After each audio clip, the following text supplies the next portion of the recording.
Welcome to the Plato Paradigm, a paradigm shift in reading Plato's dialogues. Episode 239, Lysis 218b to c. Socrates is finally getting to the end of this rather long-winded and repetitive argument.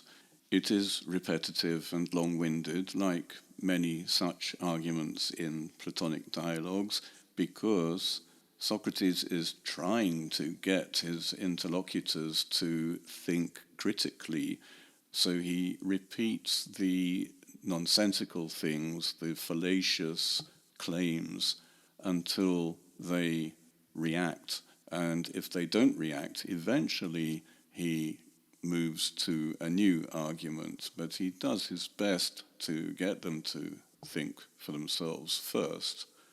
Since Socrates is summing up the argument now, I'll just let him speak for himself. Diode kai philosophusin hoi ute agathoi ute kakoi poontes, hosoi de kakoi u philosophusin, ude hoi agathoi. For this reason, the ones who philosophize are the neither good nor bad. As many as are bad don't philosophize, nor do the good. Utigar to enantion tu enantiu, ute to homoion tu homoiu philon hemin ephane entois emprosthen logois. Eu memneste panuge ephaten. For neither the opposite is the friend of the opposite, nor the same of the same appeared to us in the previous arguments. Don't you two remember? Absolutely, they both said. I added a few words to indicate that Socrates is using the dual verb form, which indicates that Socrates is addressing both boys now, and both boys are responding for the first time in a very long time in this discussion. This would indicate that we've reached the end of this particular movement of the conversation. Asking the boys if they remember is not an indication of desperation as such, but it is a reminder to the boys that it might be worth using their brain a little bit. Socrates had concluded a long time ago with Lysis that the good is not the friend of the good, the like is not the friend of the like, and with Menexenus he had concluded that the opposite is not the friend of the opposite. Both times, of course, the arguments were fallacious. In the present case, the bad is ignorance, and a person who has neither ignorance nor expertise is the one who would notice that he has ignorance and would therefore want to be a friend of the good, in other words, a person with expertise, who would want to remove the ignorance without actually adding expertise. While a bad person is someone whose ignorance has completely taken over, and because they are so ignorant, they don't realize that they have ignorance, and therefore also wouldn't want to be a friend of the expert. The ignorant person, the completely ignorant person, thinks that he is an expert, and therefore wouldn't go to an expert to have the ignorance removed. The most interesting claim here is that even the expert wouldn't philosophize. The expert wouldn't want to be a friend of an expert because he doesn't have ignorance. And only someone with ignorance and is aware of the ignorance would want to philosophize. This is the claim. Given the argument, it isn't explained at all how one would become an expert. The person who is neither good nor bad would want to have the ignorance removed, but it has nowhere been stated that this person would want Sophia. Nudnara indego o lusitekai menexene, pantos malon exiorecamen ho estintophilon kai u. Now then, I said, Lysis and Menexenus, we have discovered more than everything what is the philon, what is friendship, or the friend, or the dear.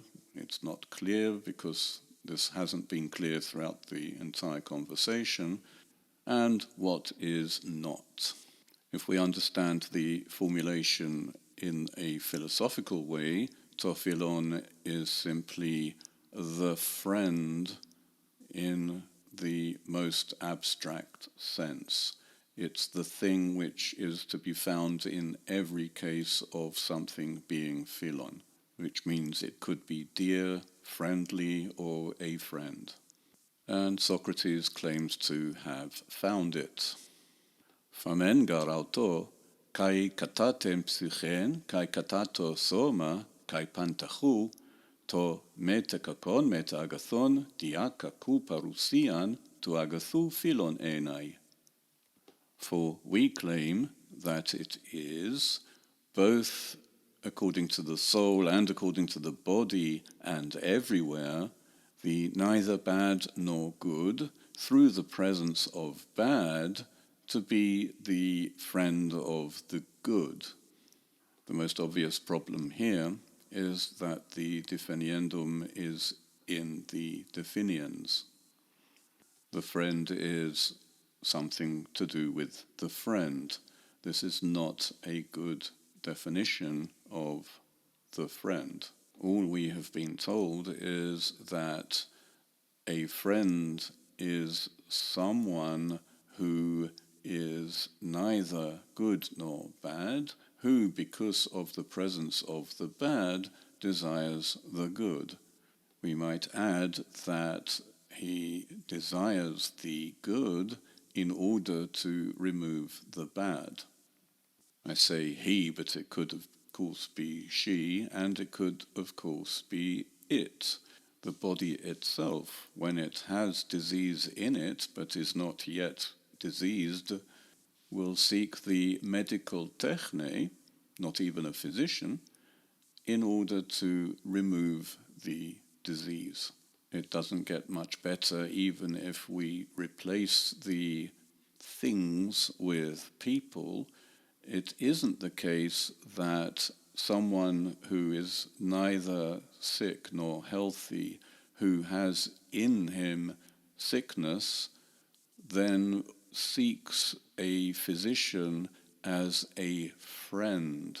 A physician is sought by a sick person, not someone who is neither sick nor healthy but has sickness in him.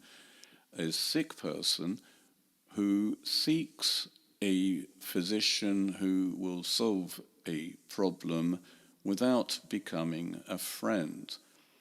A friend is not someone who is used and then discarded. At least that really shouldn't be what a friend is.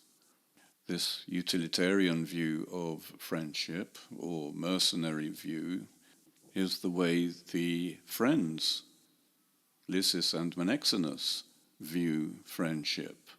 Even though they appear to be ideal friends who simply love each other, we've seen that Lysis himself thinks that he will become necessary to other people the moment that he has techne.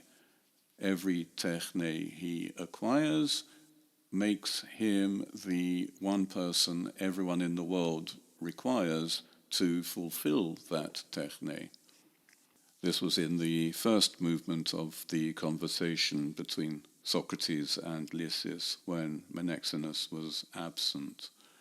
Given their view of friendship, we might expect the boys to agree with what Socrates has just concluded. So let's see what they say. Pantapasen efaten tekai sonechoreten huto tut echen. Absolutely, they both said, and both agreed that this was the case.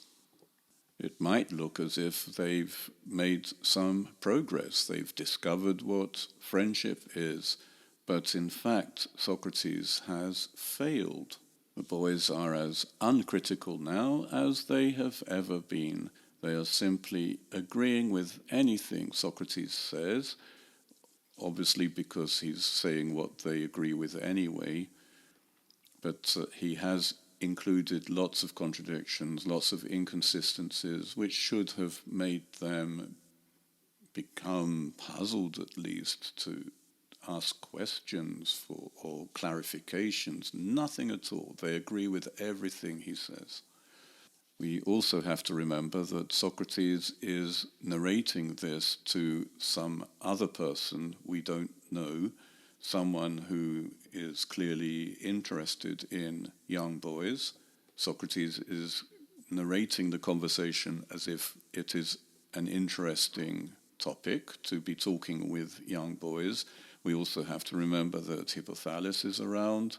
He hasn't been mentioned for quite a while now, but Socrates is talking to someone who appears to be in the same sort of position as Hippothales. So after all of this argumentation, we might expect Socrates now to comment on it from outside the conversation, as it were, for the benefit of his interlocutor. And this is what we find.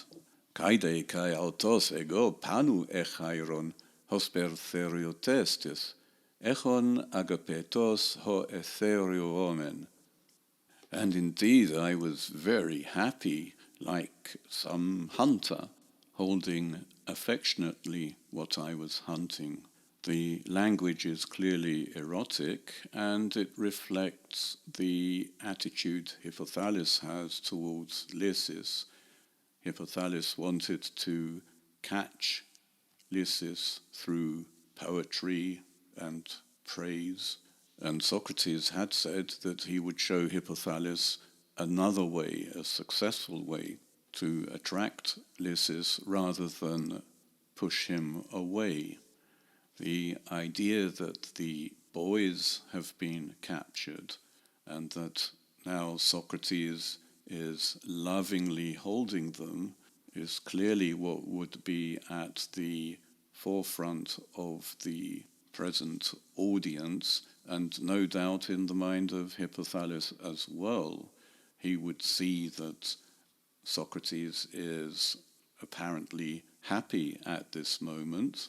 We can't be sure, but if he says he is, he might look as if he is as well.